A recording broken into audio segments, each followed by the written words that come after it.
So here I was on a date with this boy. We spent a lot of time walking near the sea without saying anything. We were almost near the end of Nariman Point and no one of us had uttered any word when he suddenly stopped. I looked at him with questions in my eyes. He started investigating the area as if he was looking for something he had lost, something very precious. And in just another minute, he disappeared.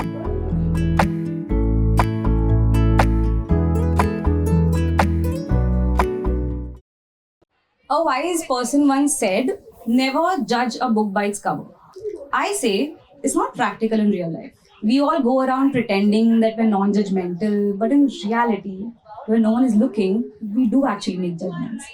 So I'm not going to stand here and declare that I'm not judgmental. I'm here to accept it. I do judge people. It's not a good thing. I am working on it. Why am I telling you this? I have a friend. We will name her Jade. Jade and I met sometime in September 2011. A year later, I was introduced to her cousin. He had flown from Dubai for Jade's 16th birthday. I remember him being cute, but I also remember the tantrum he threw because someone spilled cold drink on his shirt.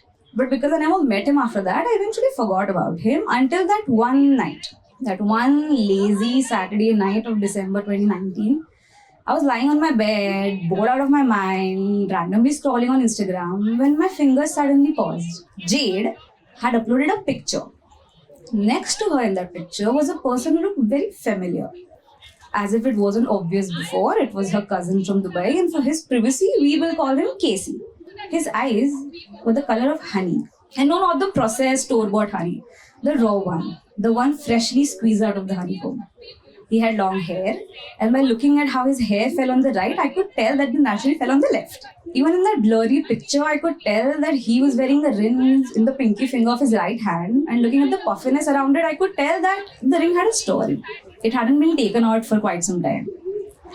He was wearing a red and blue jersey in the picture, which I know had definitely something to do with football.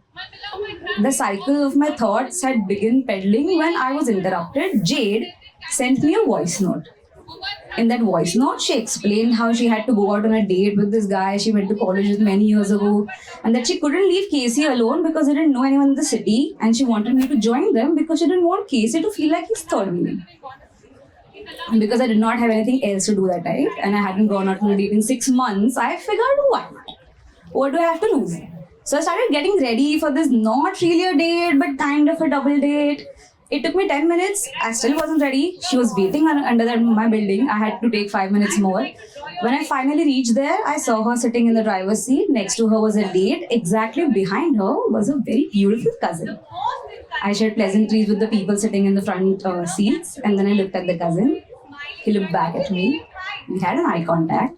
And the first thing he said to me was, "Why do women take so long to dress up?" Thank you, Chris, for being here because I know you're not paying college. I took a deep breath. I gulped down my angry feminism and I quietly, politely, nicely said, "You think 5 minutes is a long time?" Aw. The entire car was silent for the next 5 minutes, which I will not deny were very long. To salvage what was left of the situation, Jade suggested that Casey and I get down at Marine Drive and chill there for a while, and she continues with her date. So here I was on a date with this boy. The only difference was all the attraction I've ever had for him, it had gone away. Just like that, I was over that feeling. We spent a lot of time walking near the sea without saying anything. The crashing of the waves and the usual crowd of the pre-COVID Saturday night compensated for the words that were left unsaid. We were almost near the end of Nariman Point and no one of us had uttered any word when he suddenly stopped. I looked at him with questions in my eyes, and he looked in no mood to clarify them. He started investigating the area, as if he was looking for something he had lost, something very precious. And in just another minute, he disappeared. I just stood there, clueless, not knowing what to do. I was about to call Jade when I heard a little meow behind me. I turned around and I looked at him and I found him holding a little kitty in his hands. I could hear her, so I had to help her, he said. Just like that, my crush was back. And this time, it wasn't about how he looked. He was pretty though. It was about his heart.